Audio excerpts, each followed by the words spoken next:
I know what all the professors would like me to say.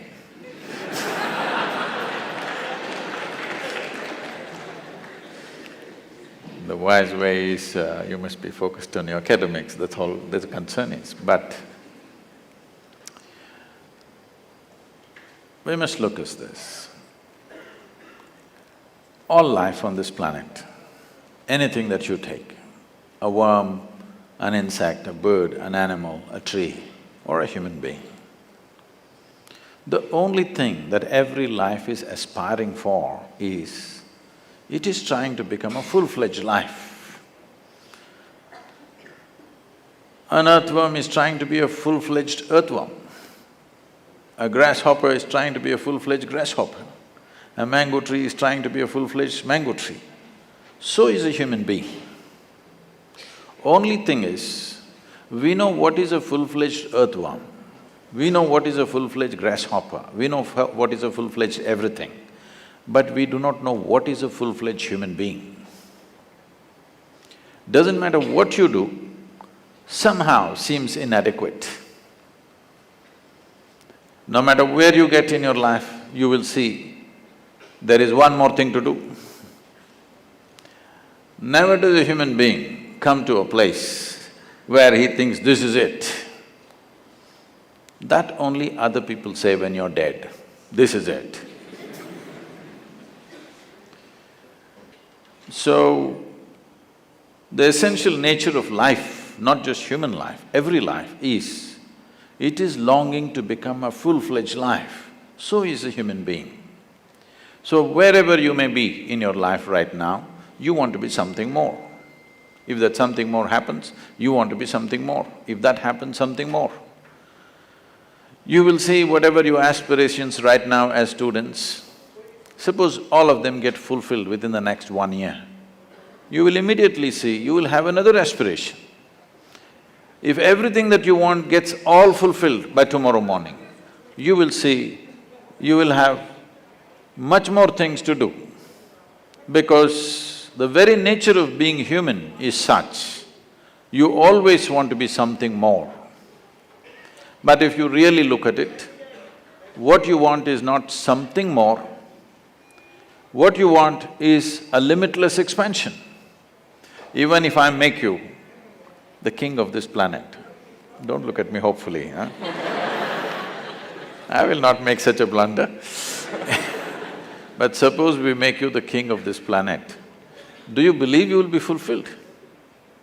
You will look at the stars. If you have this planet in your hands, you look at the stars. If I give you one galaxy, you will look at the next galaxy. This is the nature of the human being. There is something within us which is always longing to become boundless.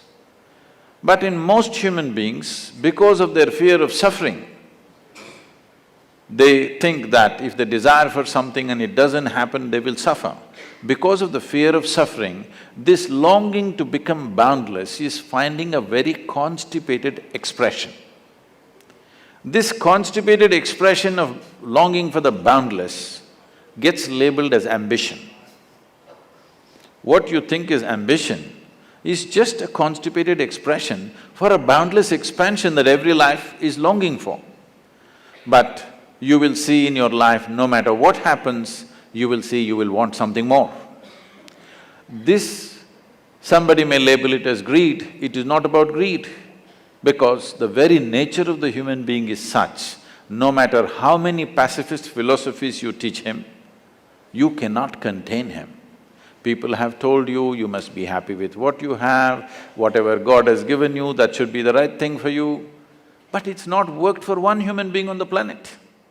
It only works either when you're very sick or very old. Otherwise, if you have little energy coursing through your body, you want to do something more. So it's not more.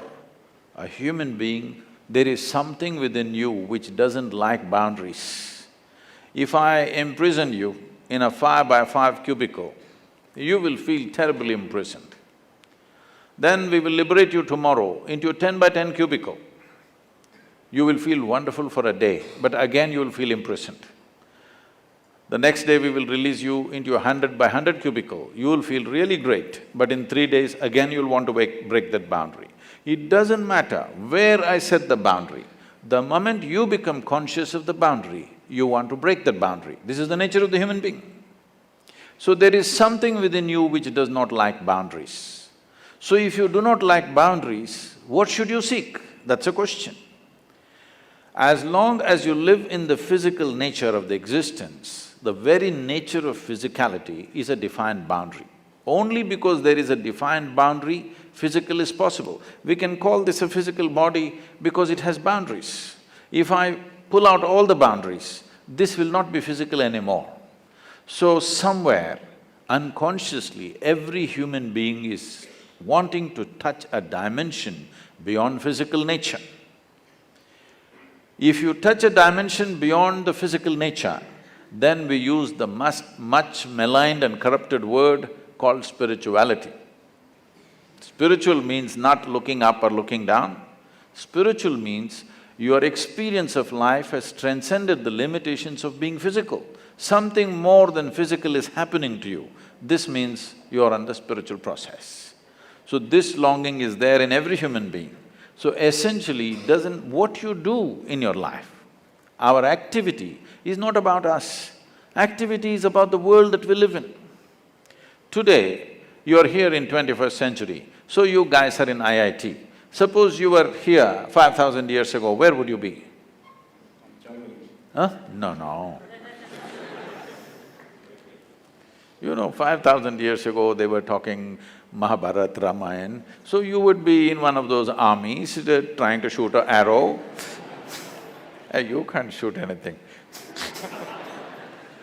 You would try to learn to fight with somebody in a sword or something else of the day. I'm saying, your mind, your application, your fulfillment in activity would be all that type of activity relevant to the times. Our activity is always about the times in which we exist. It's not about us really. What times do we exist? What is most needed right now? That's what we do. But how to be is the question. If it comes to how to be, there's only one way to be, that somewhere in every human being there is a longing to expand beyond physical limitations. This is happening in 4 different ways. If it finds a very basic physical expression, we call this sexuality. You're trying to expand the boundaries of who you are. What you are not, you're trying to include as yourself. This is what sexuality is. If it finds an emotional expression, we call this love. Once again, something that is not you, you're trying to make it a part of you. If it finds a mental expression, it gets labeled as ambition, greed, conquest, or simply shopping. If it finds a conscious expression, then we call it yoga. Yoga means not twisting your body or turning your body, yoga means union. In some way, consciously you learnt how to obliterate the boundaries of your individual nature. Now your ability to experience yourself beyond your physical existence has become a living reality for you. This is everybody's longing, but it finds constipated expression. Instead of that, if you find a conscious expression, life will be very, very different.